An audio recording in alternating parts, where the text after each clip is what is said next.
nga ay IA yi du temps. et puis yooyu technologie yi moom c'est des sujets yoo xam ne sax. toog fa nag di wax bay def nee nga da nga développé noonu ba toog. waaw. yal nañ yàlla musal rek. te di dirion. ñu koy jaajëfal ak Assane li ma gis nii de moom nañ dem rek. doyen Samba. waaw liñ koy dooree mu jëm ci émeute yi nga xamante ni moo fi amoon 2021 Macky Sall li nga xamante ni wax na ko ci buñ ko déggee dafa mel ni koo xamante ni daal dafa doon défendre parce que ni mu waxee ci li nga xamante ni moo di émeute yooyu dafa mel nee na ay nit ñoo jógee feneen ñëw rax ci mbir mi ngir faagaagal leen loolee taxoon ñu jëloon seen ay matuwaay alors ndaw yi ñu rey est-ce que taxawoon nañu ci posture quand même pour am nañ loo xamante ni mën nañu song leen wala dara parce que quand même ku yor xeer wala nga yor cocktail molotov yaakaar naa ni quand même ak yor arme différence bi bëri na. Macky Sall de jarul ngay nekk sax di am looy expliquer ci ay waxam Macky Sall il est dos au mur Macky Sall xam na ne ala kulli xaal il peut pas échapper moom xam na loolu waaye nag xam nga li gars yi di wax la meilleure façon d'attaquer de se défendre c'est d'attaquer Macky Sall dafa toog lu yàgg gis ne kenn inquiété wu ko mu ne xaaral ma penser à l'offensive pour me défendre mais heure bi bu ñu réglé woon ay problème am du tal di wax. waaw parce que li muy def. c'est pas à Macky de dire qu'est-ce qui s'est passé moom xam na li xew mais on l'entend pas on n'attend pas sa version des choses. parce que nag Macky ak gouvernement yam ñoo fi waxoon ne ay forces occultes. donc su ñëwaatee wax li rek la mën a wax mais bref il faut pas s'attarder sur le discours de Macky Sall. Mais il est en train de redorer son image qui ne sera jamais redorée Macky Sall son image ne sera jamais redorée il est en train nag de payer à coups de millions ou de milliards je ne sais pas pour redorer son image mais vis-à-vis de qui ce qu'il a fait bu demoon naa la wax ni ba ay Fox ñëw di fa def ay interview ça ne changera rien ci réputation ak li mu bàyyi ci réew mi ça il faut que moom mu xam ko il a organisé depuis une semaine benn campagne de communication mais à l'arrivée lan la campagne am bi jëriñ kan la convaincre kan la convaincre xam nga Macky il joue mais damay wax rek ne suñu fekkoon ne heure bii ñu ngi woo nañ ko wala keroog bañ ko ba muy génn ñu téye ko kon du tal def lii mais nag bon pendant longtemps il n'a pas été inquiété mu ne xaaral ma jóg pour passer à l'offensive mais Macky ne peut pas redorer son image ce qu'il a fait ici c'est inédit et unique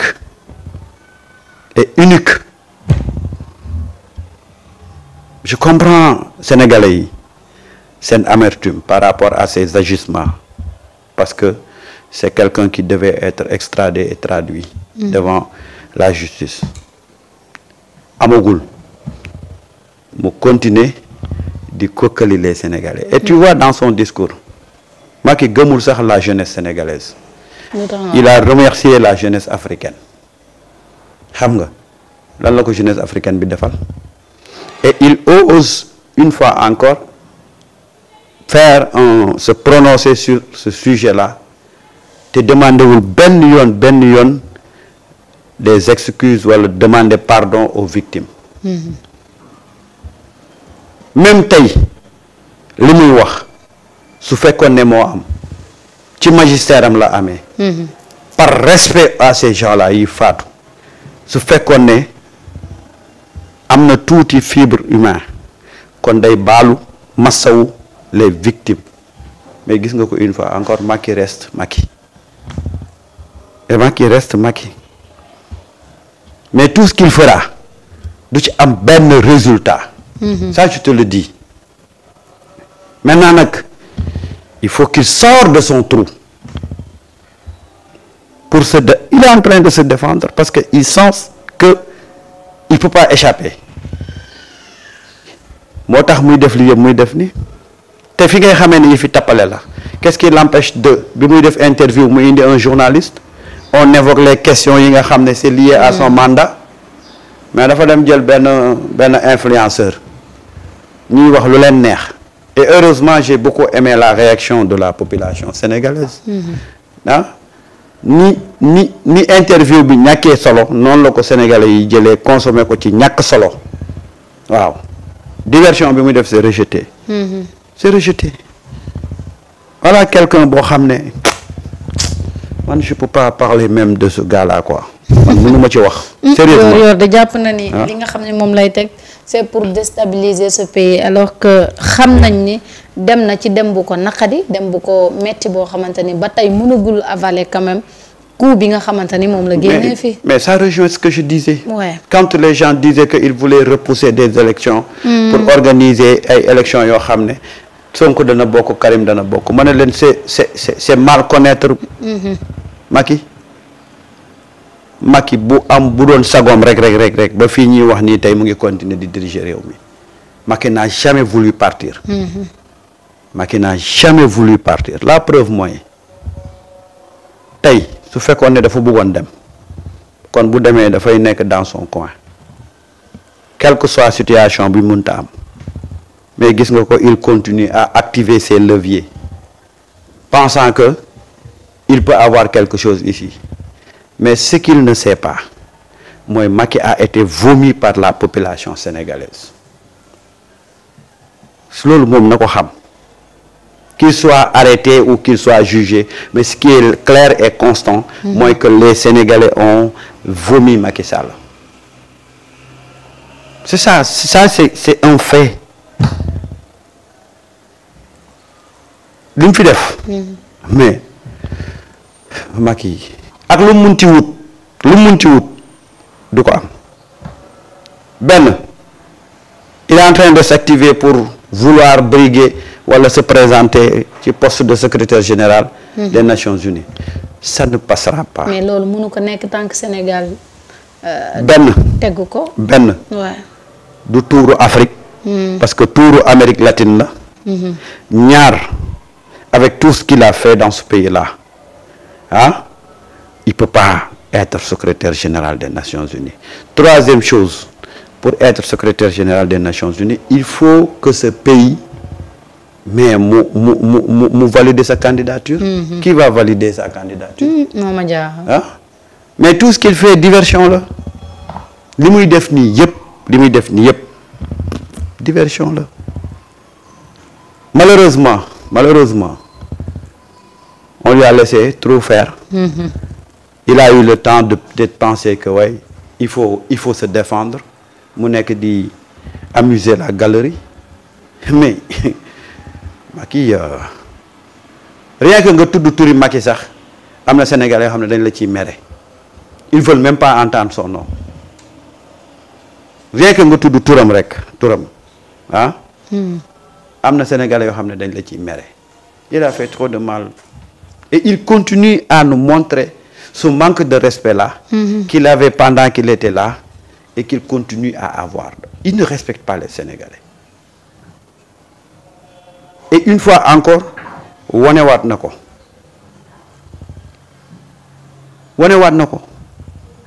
mais c'est malheureux. Après tu te dis que comment on a pu avoir un président comme ça pendant 12 années. C'est ça le drame.